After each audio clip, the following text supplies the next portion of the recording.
Aujourd'hui, je vais vous parler de Jonas. Jonas. Nous connaissons tous l'histoire de Jonas. Jonas, c'est un prophète de la Bible. Mais c'est un prophète qui a une histoire très particulière. Nous la connaissons tous. Dieu l'avait appelé pour aller prophétiser à Ninive, mais lui ne voulait pas. Il voulait fuir la face de l'Éternel. Il s'est retrouvé dans un bateau. Dans ces bateaux-là, il y avait des marchands. Ce sont des gens qui faisaient du commerce. Ils faisaient le trafic. Ils allaient acheter des choses pour vendre d'une ville à l'autre. Ces gens-là, c'est dans ça qu'ils avaient mis leur capital. C'est dans ça qu'ils avaient mis toute leur vie. Et ils avaient l'habitude de voyager sur la mer sans problème. Et ces jours-là, ils ont vu un homme de Dieu venir. Ils étaient contents. Comme nous, aujourd'hui, on pense que si tu reçois un homme de Dieu dans ta maison, tu reçois la bénédiction. On pense que si tu mets un homme de Dieu dans ton église, dans ton affaire, tu auras la bénédiction. Ils avaient aussi la même mentalité. Ils ont dit aujourd'hui, nous avons un homme de Dieu parmi nous. Nous allons faire un bon voyage. Ça sera un voyage de bénédiction. Mais arrivé en pleine mer, il y a eu une tempête tellement violente.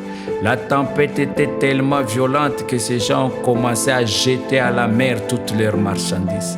En d'autres termes, c'est-à-dire ils étaient en train de jeter tout leur capital. Il y a des gens qui s'étaient retrouvés dans des difficultés après. Peut-être il y a des gens qui avaient pris l'argent d'autrui pour aller faire les commerces. Mais comme il y avait la tempête, ils se sont mis à jeter tout ce qu'ils avaient. Ils avaient l'habitude de faire ce trajet. C'était la première fois qu'ils se retrouvent dans une situation comme ça. Ils ont commencé à se poser la question, qu'est-ce qui se passe? Toutes ces années, on fait ce travail, on n'a jamais connu un problème comme celui-là. Qu'est-ce qui se passe? Ils ont dit, nous devrons demander l'orientation de Dieu. Nous devrons commencer à prier. Ils ont commencé à vouloir comprendre parce que la situation était grave. Tous ils allaient mourir. Mais ils ont vu Jonas qui ne priait pas, qui était dans les coins. Ils lui ont dit, mais toi, pourquoi tu ne pries pas? Jonas leur a dit, vous voyez ce qui vous arrive aujourd'hui, c'est à cause de ma présence. Prenez-moi, jetez-moi dans la mer, vous allez voir, la tempête va s'arrêter. C'est moi qui suis la cause parce que je suis en désobéissance devant l'Éternel. Vous voyez un homme de Dieu qui en principe devrait être une bénédiction pour eux. Il est devenu une cause de malheur. Ils ont pris Jonas, ils l'ont jeté dans la mer, la tempête s'est arrêtée. Quel est l'enseignement que je viens de dire, je voudrais te dire aujourd'hui à travers ces messages, à travers ces passages? Quand tu reçois un homme de Dieu, il est bénédiction s'il a été envoyé par Dieu vers toi. Aujourd'hui, nous sommes dans une époque où il y a des hommes de Dieu qui circulent en désordre d'une maison à l'autre. Des hommes de Dieu, des prophètes qui n'ont pas été envoyés. Écoutez-moi aujourd'hui, lorsque tu reçois un homme de Dieu qui n'a pas été envoyé par Dieu, cet homme devient une occasion de chute pour toi. Cet homme devient une occasion de malheur. Jonas était en désobéissance avec Dieu. Lorsque tu reçois un homme de Dieu qui est en désobéissance avec Dieu, tu peux t'attirer les malheurs. Aujourd'hui, la plupart des gens croient que si tu reçois un homme de Dieu, tu reçois la bénédiction. Un homme de Dieu devient une bénédiction s'il marche en ordre devant Dieu, s'il a été envoyé par Dieu. Parce que la Bible dit, c'est lui qui reçoit, c'est lui que j'aurai envoyé. Insistez sur les mots envoyé. Ne perdra pas sa récompense. Pour qu'un homme de Dieu soit réellement une bénédiction dans ta vie, il faut qu'il soit envoyé vers toi. Regardez, Élie avait été envoyé vers la veuve de Sarepta. Il n'est pas venu de lui-même. Regardez, Élisée a été envoyé dans la maison de la femme Sunamite. Il a été une bénédiction. Mon message aujourd'hui, c'est-à-dire toutefois que tu reçois une personne dans ta maison, toutefois que tu reçois quelqu'un dans ta vie, toutefois que tu deviens ami avec quelqu'un, dis-toi que tu es en contact non seulement avec cette personne physiquement, mais tu es aussi en contact avec tout son patrimoine spirituel. Et ce patrimoine spirituel peut venir t'impacter, peut venir t'influencer. Regardez, ces gens, ils ont reçu Jonas, mais le patrimoine spirituel qui était avec Jonas, qui était de la désobéissance, est venu impacter leur vie. Et ces gens ont perdu tout ce qu'ils avaient comme marchandise. Regardez, lorsque tu reçois quelqu'un, fais attention. Ne soyez pas pressés de vous associer avec des gens. Cherchez à connaître le patrimoine spirituel qu'il y a derrière quelqu'un. Des fois, regardez cet enfant qu'on a appelé Joseph. Il avait un patrimoine spirituel de bénédiction. Dans chaque maison qu'il entrait, il a porté la bénédiction. On l'a amené dans la maison de Potiphar, il a porté la bénédiction. On l'a mis en prison, même dans la prison, c'est lui qui gérait toutes choses. Il s'est retrouvé à la cour de Pharaon, c'est lui qui a apporté la bénédiction à l'échelle du pays. Il avait le patrimoine spirituel de la bénédiction. L'inverse peut aussi se faire.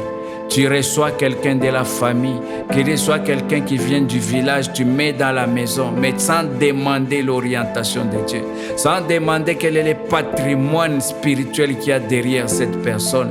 Beaucoup de gens ont détruit leur famille à cause de ça. Faites attention avec qui vous êtes en train de vous associer. Peut-être vous êtes associé avec des Jonas. Combien de gens tu avais une entreprise qui fonctionnait bien.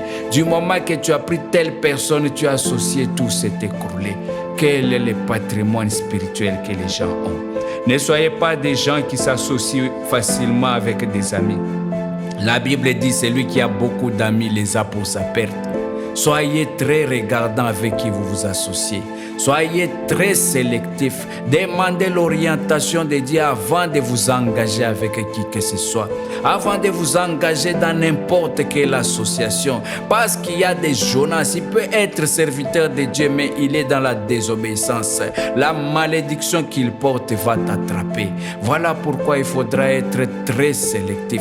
Demandez l'orientation de Dieu. Regardez Jésus-Christ pour choisir les apôtres. Il était Dieu. Il ne les a pas choisis comme ça au hasard. La Bible dit qu'il a passé la nuit tout entière à la montagne en prière pour faire ses choix. Et quand il est descendu, il connaissait déjà les gens qu'il devrait choisir. Mais nous, on s'associe avec tout le monde au hasard. Il suffit d'arriver à l'église, tu vois un frère, voilà, il devient l'ami, les amitiés commencent. Vous commencez à vous fréquenter à la maison. Est-ce que tu connais l'orientation de Dieu? Des fois, il y a certaines mamans qui aiment recevoir déjà, oh les hommes de Dieu, je vous reçois chez moi. Qui vous dit qu'il faut recevoir chaque homme de Dieu chez vous? Certains hommes de Dieu, il ne faut pas les recevoir. Surtout les prophètes, ce sont des gens qui ont des orientations très compliquées. Des fois, un prophète peut venir chez toi, il ne mange pas. Regardez Élisée. Élisée, lorsque Naaman est venu pour le voir, on dit Élisée n'est même pas sorti de la maison.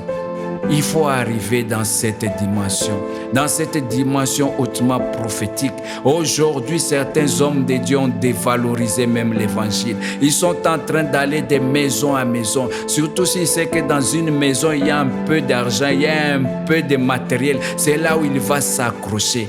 Et on les reçoit facilement. Je ne dis pas qu'il faut chasser les hommes de Dieu. La Bible dit qu'il faut exercer l'hospitalité sans laquelle certains ont reçu des anges. Mais ce que j'ai dit, il faut savoir quel est le patrimoine spirituel qui est derrière chaque personne avec qui tu t'associes. Si c'est quelqu'un qui a été envoyé par Dieu, il sera réellement une bénédiction. Il ne faut pas se dire c'est un serviteur de Dieu. Est-ce que tu connais sa marche avec le Seigneur? S'il est dans la désobéissance et que toi tu les reçois, c'est cette désobéissance qui tombe sur toi aussi. Regardez ces prophètes. Dieu lui avait donné un message. Il lui dit tu vas partir mais ne mange pas. Mais il a reçu un vieux prophète qui est venu lui dire non, moi aussi l'Éternel m'a dit il faut que tu manges. Vous connaissez la suite. Cet homme avait été dévoré par un lion. Il est mort. Parce qu'il s'est associé, il s'est dit voilà l'homme de Dieu sans connaître le patrimoine spirituel qu'il y avait derrière un homme de Dieu. Le message que je vous donne, peut-être il va vous choquer. Recevoir un homme de Dieu, ce n'est pas la bénédiction. La bénédiction, c'est recevoir un homme de Dieu qui a été envoyé par Dieu vers votre maison.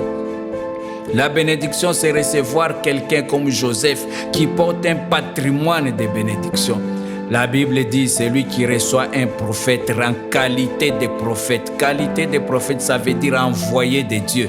Il reçoit la récompense du prophète. Mais aujourd'hui, les prophètes courent les rues. Ils vont dans des maisons avec des prophéties qui ne sont pas réelles pour soutirer de l'argent, pour créer des désordres dans les maisons. Mon message aujourd'hui, soyez très sélectifs avec qui vous vous associez. Quand vous allez dans les églises, vous n'allez pas pour vous faire des amitiés. Vous allez là-bas pour chercher la face de Dieu. Arrêtez-vous à ça. Ne soyez pas pressés de vous associer avec tout le monde. Aujourd'hui, il y a des satanistes qui se sont déjà infiltrés dans l'église. Aujourd'hui, il y a des satanistes qui portent la Bible, qui prêchent, qui prophétisent. Mais si toi, tu n'es pas souple, tu peux introduire un sataniste dans ta maison. Parce que tu dis, voilà, c'est un frère à l'église. C'est une frère à l'église. Est-ce que c'est Dieu qui t'a demandé de l'amener chez toi à la maison? Il y a beaucoup de Jonas que nous introduisons dans nos vies. Il y a beaucoup de Jonas que nous introduisons dans nos affaires. Il y a beaucoup de Jonas que nous introduisons dans nos ministères. Maintenant, qu'est-ce qu'il faut faire? Il faut les prendre et les jeter à la mer. Il faut se séparer de ces personnes-là. Si tu vois que depuis qu'une personne est entrée dans ta vie, il ne t'apporte que malheur, destruction, c'est un Jonas, sépare-toi de cette personne. Regardez, Abraham n'a pas hésité de se séparer de son frère Lot. C'était l'unique famille qu'il avait.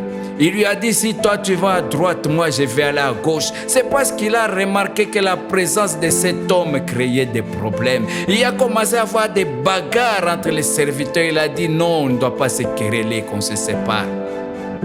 Lorsque tu remarques que tu as déjà introduit un Jonas dans ta vie, la conduite à tenir, c'est de se séparer de cette personne.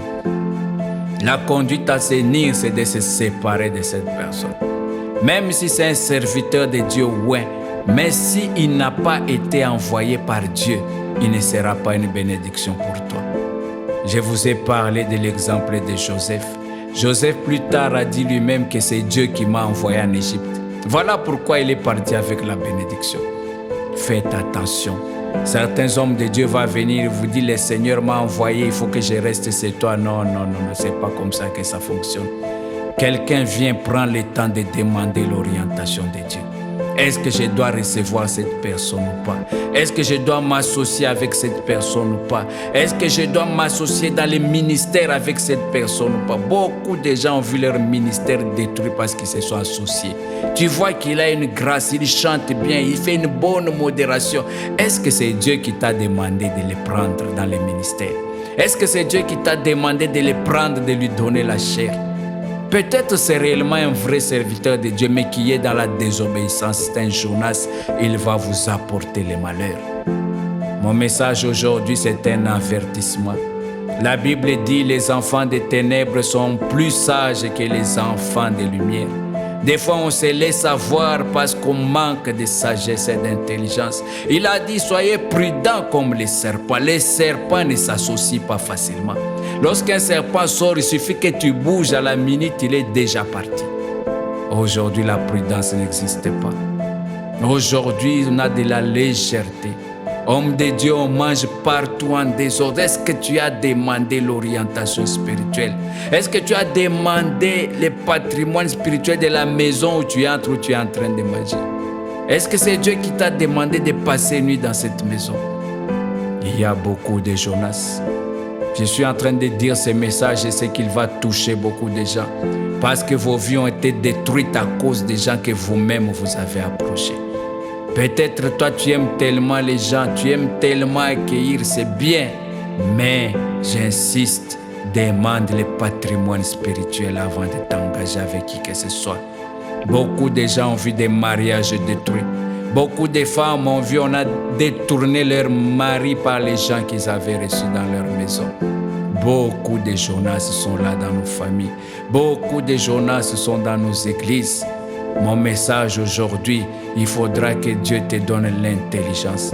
Dieu te donne du discernement, que tu puisses savoir que cet homme de Dieu réellement, il est en ordre avec l'Éternel. Je peux le recevoir dans la maison. Lorsque tu vois un homme de Dieu qui est dans la désobéissance, je te dis, sépare-toi de cette personne. Parce que cette personne devient un danger pour toi. Comme Jonas a été un danger pour ces gens. Je vous assure, s'il ne l'avait pas jeté dans la mer, tous ces gens allaient périr. Parce qu'ils ont reçu un homme de Dieu. Un homme de Dieu vrai, c'est celui qui vient en qualité de prophète. C'est celui qui vient avec orientation de Dieu. C'est celui qui a été envoyé par l'Éternel pour impacter ta vie. Même quand tu t'associes avec des gens, le patrimoine spirituel peut te détourner. Il y a l'adage qui dit les mauvaises compagnies sont en train de corrompre les bonnes mœurs. Nous nous associons aux gens facilement. On se crée des amitiés à l'école, on se crée des amitiés au marché, on se crée des amitiés au travail, on se crée des amitiés dans les quartiers. Qui te dit que tu dois être ami avec tout le monde? Soyez prudents. Nous sommes en train de vivre dans un monde très dangereux. Nous sommes en train de vivre dans un monde très dangereux. Soyez prudents. Ayez du discernement. Beaucoup de Jonas se sont déjà infiltrés dans vos vies. Séparez-vous d'eux. C'est ça mon message. Que Dieu te donne la grâce de reconnaître les Jonas. Comme c'est Jonas lui-même qui leur a dit, si c'était tu, ces gens-là n'allaient jamais comprendre que c'est lui le problème. Vous qui voulez vous marier, faites attention. Peut-être vous allez vous marier avec des Jonas. Si tu es déjà fiançailles avec Jonas, je te dis arrête ces fiançailles. Parce que ce sont des fiançailles qui vont donner des pleurs et des grincements dedans. Demandez l'orientation de Dieu. Demandez l'orientation de Dieu, que tu sois capable de reconnaître le patrimoine spirituel qu'il y a derrière chaque personne. Chaque fois que tu vois une personne, dis-toi derrière, il y a un monde spirituel. Il y a une réalité spirituelle devant cette personne. Avant de t'engager, il faut que tu puisses d'abord scanner la réalité spirituelle qu'il y a derrière les gens. Et ils ont fait la plus grosse erreur de leur vie. Ils ont dit, voilà, c'est un prophète. Aujourd'hui, nous allons faire un bon voyage. Et c'était pour leur malheur. Et je vous assure qu'il y a des gens qui sont tombés en affaires parce que ces gens-là, ils ont perdu toutes leurs marchandises. Ils les ont jetées dans l'eau à cause de Jonas. Il y a des gens qui ont perdu leur mariage à cause des hommes de Dieu qu'ils ont mis dans leur maison.